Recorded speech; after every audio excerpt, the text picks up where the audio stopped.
Hello. बड़ों को सम्मान, छोटों को प्यार के साथ आज की क्लास शुरू करते हैं। आदित्य क्लासेस एग्जाम गुरु में आप सबका स्वागत है। आज हम लोग का टॉपिक रहेगा जो है साल भर पेपर। ये 28 नवंबर 2021 को पहले शिफ्ट का ये पेपर हुआ था। आइए इसकी एनालिसिस करते हैं और साथ में ये भी देखेंगे कि जो ये सिलेबस है हम लोग के पास, सिलेबस के अनुसार ये कैसे प्रश्नों को देते हैं और इसका आंसर जानते होंगे, एक बार चेंज भी हुआ था। तो चलिए इसको देखते हैं। पहला क्वेश्चन देखिए क्या है। पहला क्वेश्चन है जो है, ये तो पहला क्वेश्चन से आते हैं हम लोग। एक मिनट। पहला क्वेश्चन है अंकुर योजना था, ठीक है। अंकुर योजना किस सरकार ने शुभारंभ किया था? ये अंकुर योजना। तो योजना से एक प्रश्न है, हम लोग को जानना, आप लोग को जानना है। योजना से एक प्रश्न को आपको क्लियर करना है। यानी अंकुर योजना किसका था? ये मध्य प्रदेश का। आंसर सबको मालूम होगा। तो यानी योजना से एक प्रश्न को देख लेना है और खास तौर पे उत्तर प्रदेश के अगल बगल जो राज्य है उनसे प्रश्न ज्यादा आ सकते हैं। क्वेश्चन प्रश्न 2 पे आते हैं। दूसरा आंसर है द विनिंग सिक्सर पुस्तक के लेखक निम्नलिखित में से कौन है? तो विनिंग सिक्सर जो है पुस्तक जो है W.V. रमन जी का है और इसको अनिल कुंबले, राहुल द्रविड़, मिताली राज ने इसको जो है बाद में प्रमोट किया था, शुभारंभ किया था, ठीक है। ये पुस्तक इन्हीं का है, ठीक है। इसमें लिखा गया था खेल संबंधित बातें हैं। क्वेश्चन नंबर 3 में आते हैं हम लोग। 3 में देखा जाए सांख्यिकी में व्यक्ति का आयु, सांख्यिकी में व्यक्ति आयु का एक उदाहरण है। तो आंसर इसमें क्या हो जाएगा? तो उसे सतत चर, ठीक है। क्वेश्चन नंबर 3 पे आते हैं। यदि प्रसरण 4 हो तो मानक का विचलन क्या होगा? तो विचलन इक्वल टू एक फार्मूला जानते होंगे, विचलन इक्वल टू अंडर रूट जो है प्रसरण। तो इसका आंसर निकालेंगे जब करके तो आंसर क्या आएगा? 2 आएगा। आंसर ये पहला सही है, ठीक है। क्वेश्चन नंबर 5 पे आते हैं। निम्नलिखित में से कौन सा शिक्षण व्यवहार में सुधार के लिए प्रयोग किया जाता है?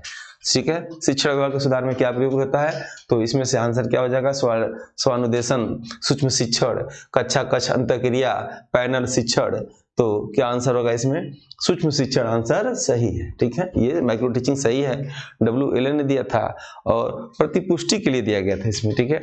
क्या इसकी प्रतिपुष्टि होती है? इसलिए आंसर ये बनाया गया। सूक्ष्म शिक्षण कम समय में कम बच्चों के बीच फीडबैक के साथ क्लास लेना ही सूक्ष्म शिक्षण कहलाता है। क्वेश्चन नंबर 6 पे आते हैं। वस्तुनिष्ठ परीक्षण की विशेषता है। वस्तुनिष्ठ परीक्षण की क्या विशेषता है? पहला विश्वसनीयता, दूसरा वैधता, तीसरा आत्मनिष्ठा, चौथा विश्वसनीयता और वैधता दोनों।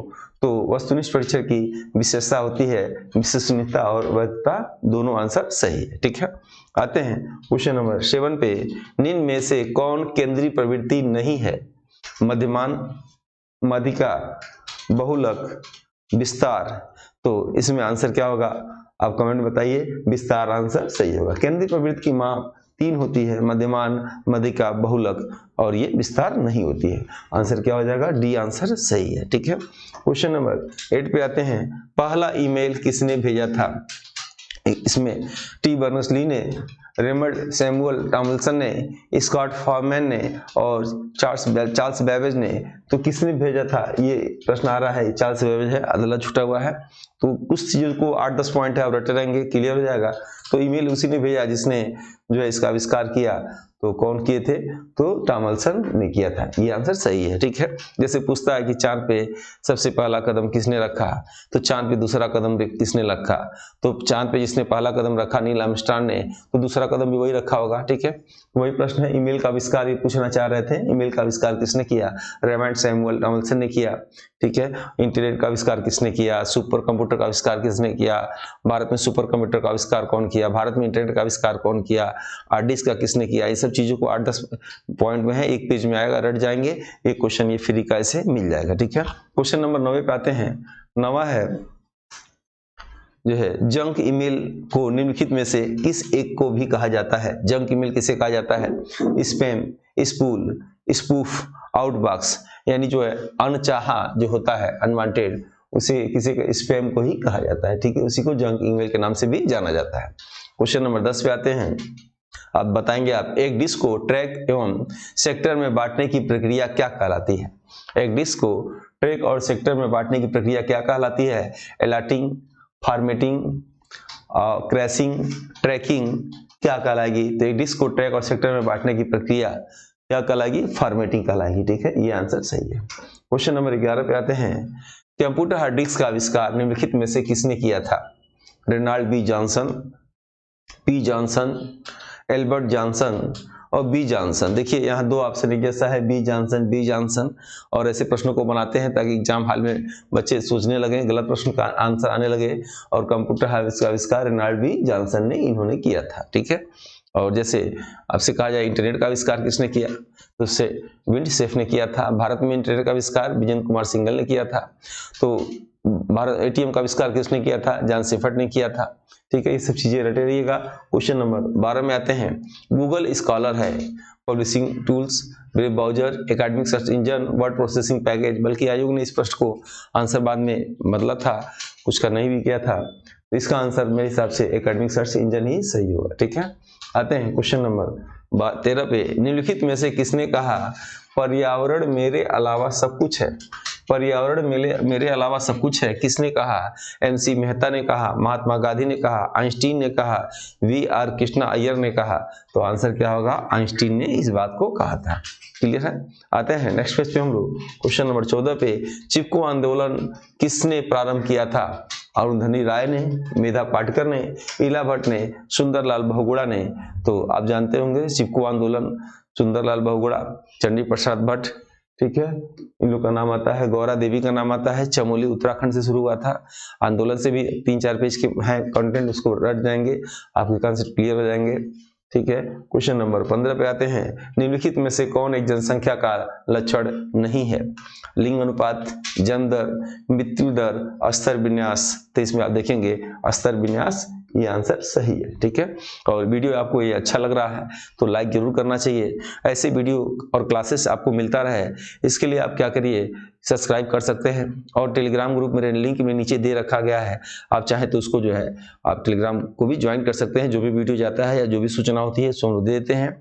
और यूपीएससी के संबंधित हम लोग अभियान चला रहे हैं 25+ का, फर्स्ट पेपर का, और आपको अच्छा लगे तो ज्वाइन करिए, देखना चाहिए आपको। क्वेश्चन नंबर 16 पे आते हैं।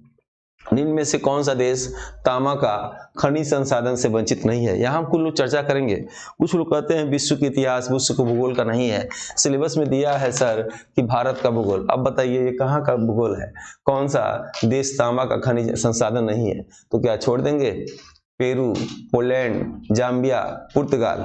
आंसर इसमें क्या होगा? पुर्तगाल जो है तांबा का इसका नहीं है। ठीक है, तो ऐसा नहीं है, सिलेबस से तो देते ही हैं, लेकिन कुछ चीजें आपको जनरली जानना चाहिए, देश विदेश से जो भी चीजें हैं। क्वेश्चन नंबर 17 पे आते हैं।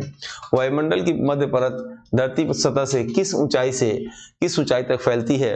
50 किलोमीटर से 85 किलोमीटर, या 80 किलोमीटर से 120 किलोमीटर, 400 किलोमीटर से 600 किलोमीटर, या 28 किलोमीटर से 45 किलोमीटर। तो आप जानते होंगे ध्रुवों से क्षोभ मंडल की दूरी, या कह सकते हैं कि विषुवतीय रेखा से क्षोभ मंडल की दूरी में अंतर होता है, उस हिसाब से इसका आंसर पहले ये आया था, बाद में इसका आंसर क्या हुआ? ये आंसर इसका ये सही है। ठीक है, क्वेश्चन नंबर 18 पे आते हैं। भारत में समुद्री मरीन राष्ट्रीय पार्क अवस्थित है? कच्छ की खाड़ी में, सुंदरबन में, चिल्का झील में, मन्नार की खाड़ी में। ये करंट का प्रश्न था, और करंट के प्रश्न को देखिए उन्होंने जीएस बना दिया। तो समुद्री मरीन राष्ट्रीय पार्क भारत का पहला कच्छ की खाड़ी, याद रखिएगा, गुजरात में। ये आंसर उनका सही होगा। ठीक है, क्वेश्चन नंबर 19 पे आते हैं। प्रसिद्ध सित्रमनवासल की गुफाएं निम्नलिखित में से किस राज्य में अवस्थित हैं? कर्नाटक में, मध्य प्रदेश में, उड़ीसा में, तमिलनाडु में। तो ये जैन गुफा है, जब आप हिस्ट्री पढ़ेंगे। अब कुछ लोग कहते हैं सर भारतीय राष्ट्रीय आंदोलन से ही प्रश्न आते हैं। अभी आपके मैं कुछ प्रश्न बताऊंगा, इसके आगे के वीडियो मैंने कलेक्शन किया है, अभी हिस्ट्री की क्लास में लेने जा रहा हूं। तो हिस्ट्री क्लास में मैं आपको दिखाऊंगा एंशिएंट हिस्ट्री, मिडिवल हिस्ट्री, और कहां से प्रश्न नहीं आए हैं। फिर आप लोग कैसे कहते हैं सर हिस्ट्री से केवल भारतीय राष्ट्रीय आंदोलन से प्रश्न आएंगे? वो अलग उनका चैप्टर है, दूसरे पॉइंट पे है 6वीं यूनिट। ठीक है, वो दूसरे पॉइंट पे है इनका जो है 5वीं यूनिट से, वो अलग मैटर है। लेकिन आपको सब कुछ हल्का हल्का जानना चाहिए। अगर आपको एक भी नंबर न छूटे, 25+ चाहिए, तो जैसे हम लोग बता रहे हैं उस तरह आप क्लास करिए, और अपने हिसाब से भी कर सकते हैं, लेकिन प्रश्न ऐसे आएंगे। तो ये जैन गुफा है, ये कहाँ है? ये तमिलनाडु में है। देखिएगा आंसर क्या होगा इसका? तमिलनाडु। ठीक है, क्वेश्चन नंबर 20 पे आते हैं। सम्राट समुद्रगुप्त के काल में निम्नलिखित में से कौन कांचीपुरम का शासक था? तो हस्तिवर्मन, मंतराज, व्यागराज और विष्णुगुप्त, ये समुद्रगुप्त के समय पूछा जा रहा है तो कांचीपुरम का जो है शासक विष्णुगुप्त था। ठीक है, समुद्रगुप्त के विषय में कहा जाता है कि समुद्रगुप्त जब नाराज हो जाता है तो यमराज के समान दिखता है, और जब प्रसन्न हो जाता है तो कुबेर के समान दिखता है। समुद्रगुप्त, जिसे भारत का नेपोलियन कहा गया, किसने कहा? वी.ए. स्मिथ ने कहा। ठीक है, समुद्रगुप्त के दरबारी थे, हरिशेर ने प्रशस्ति लिखा। ठीक है, आते हैं क्वेश्चन नंबर 21 पे। ये प्रश्न भी तो देखिए कहाँ से, प्राचीन इतिहास से नहीं है, 712 ईस्वी से पहले के इतिहास का नहीं है, तो प्राचीन इतिहास का तो ये भी तो प्रश्न आ गए। ठीक है, फिर कैसे आप लोग कहते हैं प्राचीन इतिहास से प्रश्न नहीं आते हैं? साइलेंट वैली एक सदाबहार उष्णकटिबंधीय वन निम्नलिखित राज्यों में से किसमें स्थित है? तमिलनाडु में, महाराष्ट्र में, आंध्र प्रदेश में, केरल में। सबको दिखाई दे रहा है? क्लियर सभी? अच्छा देखिए, अब कुछ भी जो भी एकलौता होगा, मैं अक्सर कहता हूं एकलौता जो भी होगा वो एग्जाम का बहुत ही गेस्ट होता है, चीफ गेस्ट होता है। जैसे भारत का एकलौता शांत घाटी साइलेंट वैली जो है जैव विविधता से भरा क्षेत्र साइलेंट वैली केरल में है, पाल घाट मालवाड़ तट पे। ठीक है, तो इनको उन्होंने पूछा साइलेंट वैली पूछ रहा है कहाँ, तो केरल में, याद रखिएगा। और भारत में जैव विविधता के 3 ही क्षेत्र प्रसिद्ध हैं, एक पश्चिमी का ये साइलेंट वैली मालवाड़ थे, उसके बाद पूर्वी तट, उसके बाद मेघालय के तट, मेघालय क्षेत्रों में जैव विविधता भारत में अधिक पाई जाती है। ठीक है, क्वेश्चन नंबर 22 पे आते हैं। मुगल शासक शाह आलम द्वारा अर्सलार ए जंग की उपाधि किसको दी गई? मीडियल हिस्ट्री से प्रश्न नहीं है, ये आएंगे नहीं इसमें से, बोलिए। एक एक प्रश्न महत्वपूर्ण है। ठीक है, और इसमें आंसर क्या होगा, तो आप ये सीधा सीधा ऐसे प्रश्न को रट जाएंगे। एंटोनी कोलियर वन लाइनर में हमारे टेस्ट सीरीज में इस चीज को तैयार भी किया। जैसे पूछेगा अंग्रेजों द्वारा प्रथम पेंशन किसे दिया गया? शाह आलम द्वितीय को दिया गया। तो ऐसे पॉइंट जिसको वन लाइन में मैंने नोट कर दिया है और उसको नोट्स में आप लोग को भेजा जा रहा है टेस्ट सीरीज में, उसको सीधे पढ़िए एग्जाम में। और मेरे हिसाब से देखिए एक सीधा फंडा है, अगर स्टूडियो से कोई प्रश्न पूछे, स्टूडियो के बारे में जो भी है तिनका तिनका हम लोग को जानकारी होना चाहिए, और फिर जिसको जहां से पूछना है पूछे, हम लोग तैयार हैं बताने के लिए। ये जबरदस्त हमारी टीम की तैयारी है। आप लोग जिनको टेस्ट अच्छा लगे, आप जो है ये लिंक से इंस्टॉल कर लीजिए सॉफ्टवेयर को, और या इस मैसेज जो नंबर है, ये व्हाट्सएप नंबर है, इस पे हेलो हाय कुछ लिख के भेजिए, उसका लिंक जाएगा, इंस्टॉल करिए, देखिए आपको अच्छा लगे तो परचेज जरूर करिए। अभी ये प्रोसेस में है तो रेट इसका कम है, वर्किंग प्रोसेस में होने के नाते आगे इसका रेट बढ़ सकता है। ठीक है, क्वेश्चन नंबर 23 पे आते हैं। अब मिलाना, इसमें से मिलान करना है कि सूची 1 को सूची 2 से मिलान करना है, और इसमें से कौन सा कोड सही है। तो ये सब चीज मैंने क्लास में अक्सर देखते हैं, प्रैक्टिस कराते होंगे। जूट सबसे अधिक कहाँ होता है? जूट पश्चिम बंगाल में होता है। ठीक है, चाय सबसे अधिक कहाँ होता है? चाय असम में होता है। रबड़ सबसे अधिक कहाँ होता है? तो केरल में होता है। तो गन्ना सबसे अधिक कहाँ होता है? उत्तर प्रदेश में होता है। ठीक है, तो अब मिलाया जाए इसमें जूट का, यानी 1 का 3 वाला कौन सा होगा? 1 का 3, और बी का 1, ठीक है, सी का 2, और यानी पहला आंसर सही होगा। ठीक है, ऐसी चीजों को आप रटेंगे। जैसे रेशम सबसे अधिक कहाँ? कर्नाटक में। ठीक है, रेशम कर्नाटक में, तो बताइए सोना कर्नाटक में। ठीक है, हीरा मध्य प्रदेश में। ठीक है, जैसे पूछेगा कपास सबसे अधिक कहाँ? कपास गुजरात में। ये सब चीजों को, कॉफी कहाँ? कर्नाटक में। ये वन लाइन में चीजें हैं, 1-2 बार देखेंगे तो कंसेप्ट आपका क्लियर हो जाएगा। ठीक है, क्वेश्चन नंबर आते हैं 24 पे। भारत में निम्नलिखित में से कौन सा एक संवैधानिक निकाय है? जब भी ऐसे प्रश्न आए तो देखिए किस चीज का वर्णन है, किस भाग में किसका वर्णन है। तो क्या कोई केंद्रीय सूचना आयोग का कोई भाग आपके नजर में है? ठीक है, आरबीआई के लिए कोई भाग बना हुआ है?